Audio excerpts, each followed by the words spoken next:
So even though that piece has some complex combinations, arpeggios I used in it and will teach today are all actually simple and easy to play. I will also include a slower performance and tab for that piece at the end of the video. But let's jump right into these shapes. So I'm first going to show you the triad shapes, which are just 3-note arpeggios, tri meaning 3. And then the bulk of what I was just playing is using 7th arpeggios. But if you can do the triad ones, you'll be able to do the 7th ones. So the first one is just a C major. So just 13, 12, 15. And if you want to come back, 12, and you can repeat.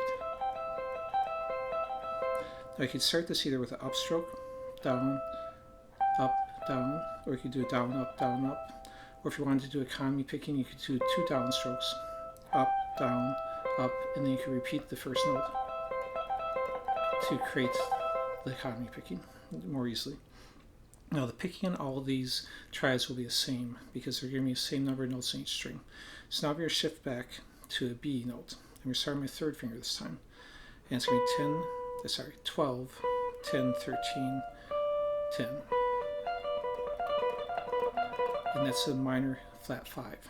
Then we're going to shift back again to 10th fret. Now I'm starting at A. So this would be an A minor. And it's going to be 10, 8, 12. Now I could continue back through these, but basically anytime I'm doing the minor in the key of C major, which I'm playing, I'm purposely doing the C major so it fits with other videos I've done, the scale videos, which I taught the scales in C major. A, D, and E will have the minors. C, F, and G will have the major, and B will have the minor flat 5. So if I move back to 8th fret, 8, 7, 10, that's a G major. 6, 5, 8, that's a F major.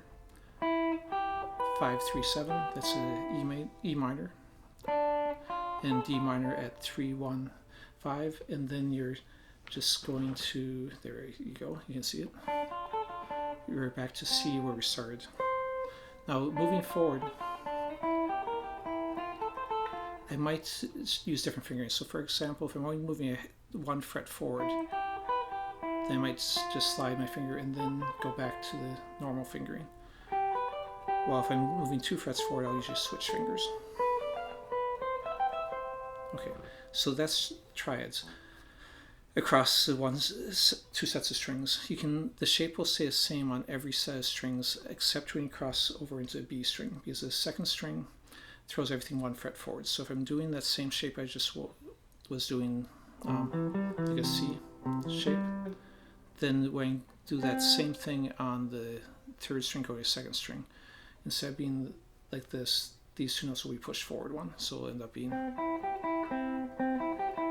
And that's true of all the shapes. When you cross over to the B string, it's going to be pushed forward 1.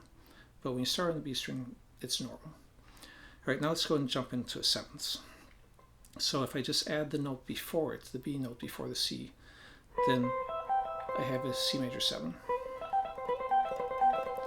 Now that's a very easy one to play because it's 2 notes on each string. So you can just go down, up, down, up, down, up, down, up, down, up, down, up, ending on the root.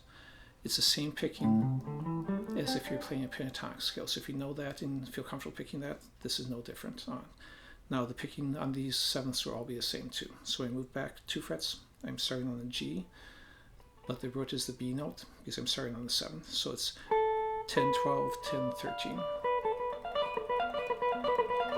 And then I move back again. 8, 10, 8, 12. This is the A minor with a 7th added, so A minor 7.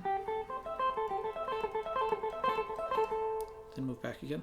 This one's the G major, but it's a dominant 7, so it looks a little different. I'm still going to keep the same fingering as the regular major, but I'm going to reach back with the 1st finger for that 7th, which makes it a little harder because I have to shift. I could use the 3rd finger here, but then it's kind of a stretch to reach with the pinky for that note, so I'd rather just keep the normal major shape and move back for the 7th. G is the only one in the key of C major that has a dominant 7. C and F majors are both major 7s on that, and the B is only minor 7 flat 5. The A, D, and E are minor 7s. So if I continue back from here, so that the G7 was just 6, 8, 7, 10. Now I'm at 5, 6, 5, 8 to an F major 7, then the E minor 7, so 3, 5, 3, 7, and then a D minor 7, just 1, 3, 1, 5. Again, you can move up the neck. And the good thing to do at first is just sit on each one for a while and feel comfortable with each of the 4 shapes. Another exercise that's beneficial on this is just find all of one shape across the neck. So for example, if I want to do the C major 7, it's going to start on your B note. I'm going to start on the B up here at the 2nd fret. And let me turn this a little bit. There you go, you can see a little better. So I've got that. When I cross a B string, just like I said, it pushes it forward one. Then you can go up to the C major 7, starting the B here, here, here, etc. Now that's how this beginning of the original piece I played started, was just going through 3 octaves of the C major 7. Now you could use the same fingering of pinky and the other fingers in each one, but you could also, on some of these, if you felt more comfortable or wanted to, you use the finger that's closest and then just shift.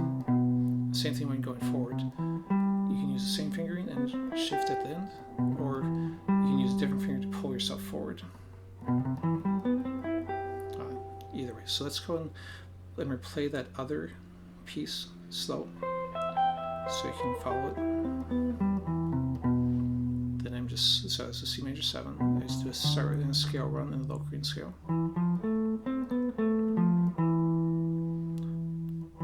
That was just F major 7. I continue to play down that, just hitting the root 2 times each on a C major 7, F major 7 again, minor 7 flat 5, shift forward, do a scale run down. Now this beginning of the scale run could be also considered the C major 7, just with the extra note added in from the scale. Now I'm doing the B minor 7 flat 5, but I'm going to go out of order. Instead of going, I'm going to go, so I'm going to go skip this note and then hit it on the way back, and then right into the C major 7 again. Moving forward for the D minor 7 and adding the scale note. Then we're going to do a sweeping one. I wanted to put a couple sweeps in just to show you that this, so this is your A minor. I'm going right into the G7. Just so you can blend the two together. You don't have to do just alternate picking arpeggios or just sweeping ones. They both work together. And here's another G. And then I'm just going to slide forward and end on the C major 7 again. So now for the tab, if you want to take a look at that, it's right here. Now you notice I bracketed the arpeggios when they start and stop. So if you look at it, almost the entire thing is just arpeggios. There's a few scale notes added in the middle of those arpeggios, and there's a few short scale runs in between the arpeggios, but it's primarily just those 7th arpeggios. I will in the future do videos on sweeping and on triad arpeggios and every other kind you can imagine. Thanks for watching.